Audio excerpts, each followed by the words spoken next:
দর্শক, আবারও সমকাল লাইভে আপনাদের সঙ্গে যুক্ত হলাম। এই মুহূর্তে রয়েছি প্রধান উপদেষ্টার বাসভবনের ঠিক সামনে সার্ক ফোয়ারার যে মোড় রয়েছে, সেই মোড়ের একেবারে সামনে থেকে যদি বলি,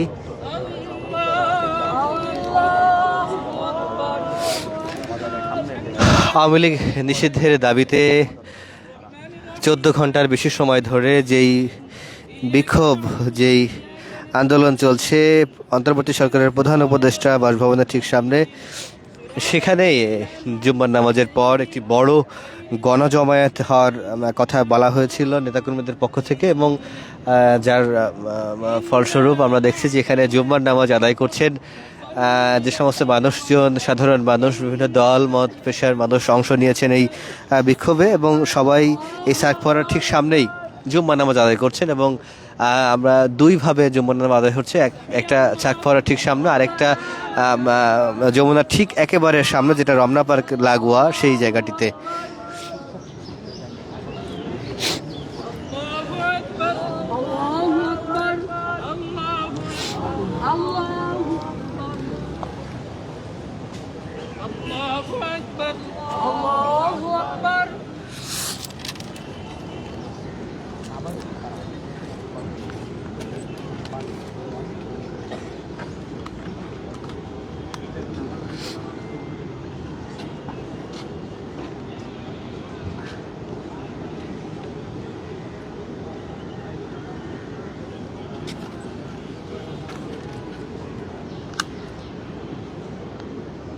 السلام عليكم ورحمة الله.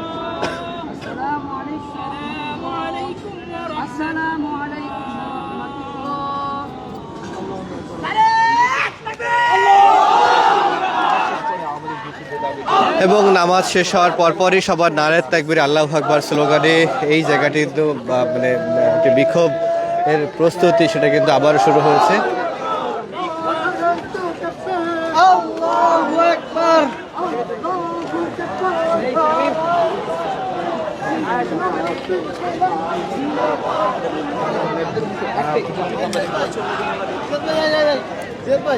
এই পাশ থেকে একটা বড় মিছিল আসছে, সেটাকে একটু দেখতে চাই। একটু ব্যারিকেড রয়েছে, ইতিমধ্যে পুলিশের পক্ষ থেকে সেই ব্যারিকেড খুলে দেওয়া হয়েছে।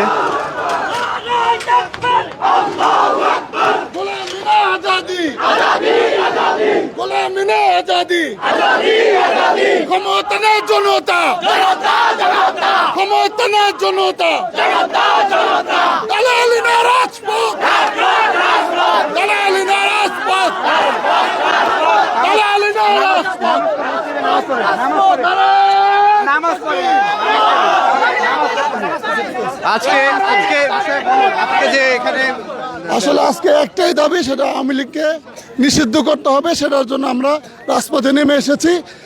যে 24-এর গণ অভ্যুত্থানে যেভাবে আপনারা দেখেছিলেন আপামর জনগণ একসাথে রাজপথে নেমে এসেছিল, আজকে দেখতে পারবেন মানুষের বাঁধ ভাঙা স্রোতের মতো আজকে এখানে আসবে। আওয়ামী লীগকে নিষিদ্ধ করে আমরা এখান থেকে ফিরে যাবো ইনশাল্লাহ। আওয়ামী লীগের পতন করে আমরা এখান থেকে যাবো ইনশাল্লাহ। জুম্মার নামাজের পর ঠিক এভাবেই বিভিন্ন প্রান্ত থেকে, আশপাশের মসজিদগুলো থেকে বা বিভিন্ন জায়গা থেকে মানুষজন কিন্তু এই যে গণজমায়েত আওয়ামী লীগ নিষিদ্ধের দাবিতে যমুনা ঠিক সামনে সার্ক ফোয়ারার মোড়ে এই জায়গাটাতে জড়ো হচ্ছেন। সেখান থেকে সরাসরি সমকাল লাইভ আপনাদের সঙ্গে যুক্ত ছিলাম আমি, মামুন সোহাগ। নিশ্চয়ই আবারও আপনাদের সঙ্গে যুক্ত হব। এখনকার মতো বিদায় নিচ্ছি, ভালো থাকুন সবাই।